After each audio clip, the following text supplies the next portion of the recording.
Where you got that Penzance hidden, sailor? I know you got it stashed somewhere and I'm gonna find it. I want Penzance. You crazy broads are all the same.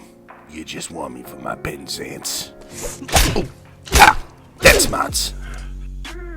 Whoever brings me the Penzance gonna hit it for one night. You might look at me and think I'm some hulking piece of beefcake. And you're right about that, sure. But I've got feelings too. You dames think you could just come in here and demand Penzance. That's crazy, but that's why I like you. I'm gonna get you that Penzance because I think you're weird and I'm into that. But I want one thing, a heart-shaped bed, satin sheets, and for you to look me in the eye and tell me I'm your special boy.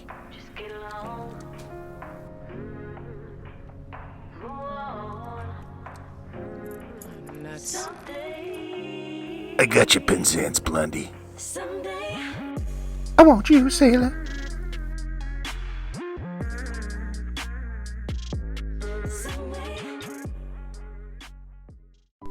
Welcome back to Old Hollywood Briar. Today we'll be opening the most sought-after tin on the market, Penzance. Aficionados will note that this is the older rectangular tin, so this has about 5 years of cellar age on it. In order to procure this tin for you, I had to meet a fellow in the valley at the public bus station at 4 a.m. It was a very cloak and dagger situation, where I had to fork over about $100 American. Probably more than I should have paid. After all, I'm just a working man with poor impulse control, but it helped out a fellow piper who needed to pay his rent, and brought a true rarity here for us to share on the channel. In preparation for this video, I came upon a fascinating factotum. Did you know that Penzance started off its life as a match blend for an American tobacconist? It's true. To discover the history of Penzance, we first need to know a bit about an American tobacco shop in Columbus, Ohio, known as Smoker's Haven, founded by Joe Zeeve in 1940. When the war was on, Zeeve found himself stationed in England, where he first tasted the legendary Balkan Sobrani. Enraptured by its flavor, he hurried to the House of Sobrani, where he turned a firm handshake and wide American smile into an exclusive U.S. import partnership. The house would produce and package the tins under his own label, using the Balkan Sobrani inside. Not a man of many words, Zeeve titled the mixture Our Best Blend. Smoker's Haven added more flavors throughout the years, which were variations on the Sobrani OBB Classic. One topped with cognac, titled Cognac, and a crumble cake, which was titled, you'll never guess it, Crumble Cake. Each of these blends were variations, riffing on the legendary Balkan base. When the Balkan Sobrani hit what they called the rationalization years, which included the switch from Syrian to Cyprian Latakia and varying blend percentages cutting into the famous Unengi leaf, the SH blend suffered. When the Balkan Sobrani suddenly disappeared, it left the owners of Smoker's Haven scrambling for a substitute. They landed on one J.F. Germain & Sons, on the Isle of Jersey. But the resulting bust years of the 80s and 90s saw a discontinuation to the Smoker's Haven's blends. During that time, a man named Steve Richmond of the Piedmont Tobacconist decided to try his hand at developing an old-style English line called Esoterica, using J.F. Germain & Sons as the blending house. With a fond remembrance and a nod to the original Smoker's Haven mixtures, Our Best Blend became Margate. Cognac was used as a base for Pembroke, and Smoker's Haven Crumble Cake was used as the baseline for Penzance, although I am told that the mixtures were tweaked a bit, possibly returned to more of the style of the Balkan Sobrani that Richmond remembered so fondly. So let's take an in-depth look at this aged flake here. You can clearly see some bloom. Some people call this mold due to an ongoing study that so far only has 10 samples. Don't let an old-timer catch you calling this mold, though. They won't take kindly to it, as most of us look at this as a sign of perfect aging. What they view as mold is really something different. You can really smell it. It smells like South of cheese right when you open the tin. This stuff, on the other hand, smells woody and earthy. A very strong old tackle box or musty leather smell, which is a real indicator of a very good English-style blend. Something that you really only find with those old English practices. You can't see it here, but these flakes also sparkle with tiny crystals. This is a common occurrence in pressed tobaccos containing high-quality leaf. Anyone who works with oils will tell you that if you leave certain terpenes and oils out in the air, they'll reduce and crystallize. If you've ever seen tobacco pressed before, it exudes a ton of oil which can crystallize in the flake or the plug over time. I believe this to be separate from the powdered sugar dust on these aged flakes here, but time will tell. As we pull these apart, you can see it's hard to differentiate the different component tobaccos. The press molds them together, and the age makes them blacken over time. I'm a big fan of aged Orientals. I feel that it smooths out the sourness and breaks the edges of the Virginias. Alright, so we're going to load up the Moretti Super Magnum Rhodesian here. It's dubbed the Well of Lost Souls Briar, due to the fact that the face has so much bird's eye on it that look, up close they look like Edward Munch's face of the Scream, like just a bunch of them. You saw, we rubbed this out pretty well. I'm just going to pack this, not too loose, but not too tight either. I want to be able to get that last end of the bowl, be real nice smoking.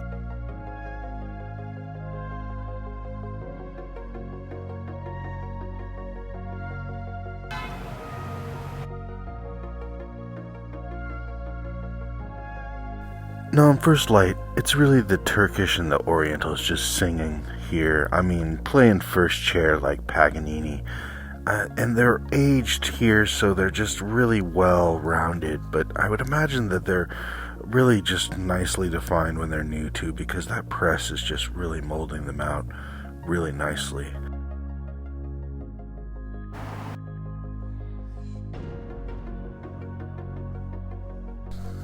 So as we go digging in here, we're followed up by a robust Virginia, a smoky and rich Latakia, and then a few secrets that many reviewers have attempted to define, namely some English Cavendish, which is indeed a purported ingredient of the original Balkan sobriety as well.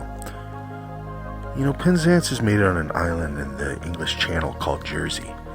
A protectorate of the United Kingdom, the small island is home to only 100,000 inhabitants. After reading up on the town, it appears that most of the younger children go to work on the continent or in the UK, and that the isle is mostly filled with older people from the surrounding areas of the UK and Europe. This sets the stage for the question, why are the Esoterica blends so hard to find?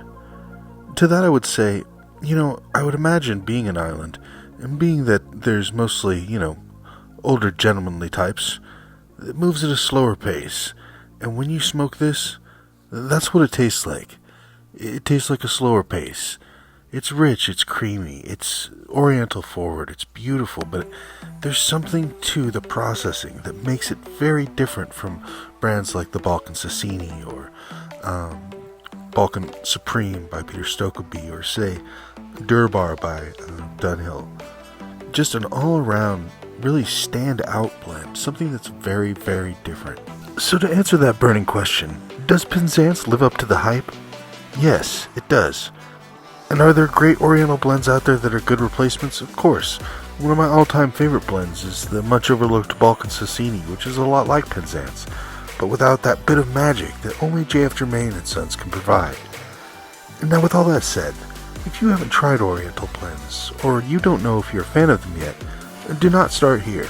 You really want to get a good baseline of some of the lesser blends, to be honest with you, to kind of see what you're graduating up into when you do try Penzance. Alright, well that's going to do it for the review of Penzance. I can't wait to try the Smoker's Havens blends, which is what Penzance is based on. I've got an order in. I'm going to be getting some of those soon. Now there's always something special at the end of these videos. We started off with a super cheesy tribute to Jamie King, the talented blonde actress at the beginning of this opening. Now I know these episodes have been getting a little steamy lately, but that's to be expected. It's Halloween. The Day of the Dead party at the Absolute Helix house was no exception. Grab your briar, fill it up, light up, and let's take a look at the party and see. What's up, man? How are you? Good to see you, Good to man. see you. Good to see you. You ready for this? All ready to rock and roll, man. Let's do it. Hello, hello.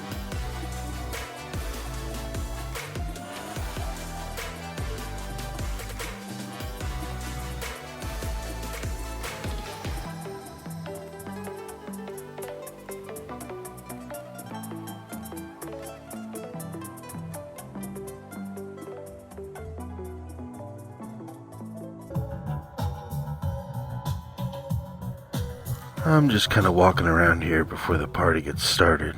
The pool filled with floaty coffins and skeletons, which is pretty funny. So, Dita Von Teese is going to be here. She's dressed in full regalia. Emma Roberts accidentally wore her Halloween outfit. Remember, Day of the Dead is not the time for your Halloween costume. Man, they had these tacos, beans and rice, guacamole, different salsas that they had made. And, oh man, carne asada and chicken tacos. Kidding me? Super good. But Jamie King's also going to be here at the party. Here's Dita Von Teese, everyone's favorite burlesque dancer. She is just amazingly beautiful, just has porcelain skin.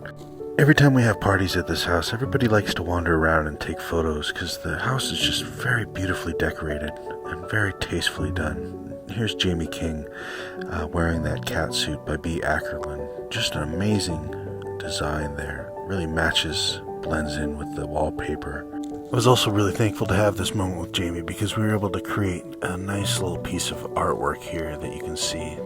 Being able to make a little piece of art, recording a little piece of history like this is what I live for at these parties, so I was really happy to make that happen. Well, thanks for watching Old Hollywood Briar. While you're here, don't forget to subscribe and hit that notification bell so you get a notification every time I drop a new video. We do lots of breaking news updates, so it's definitely worth it to know when new blends are coming out and when you can get the heads up notification to get there first. Take it easy and stay smoky, my friends.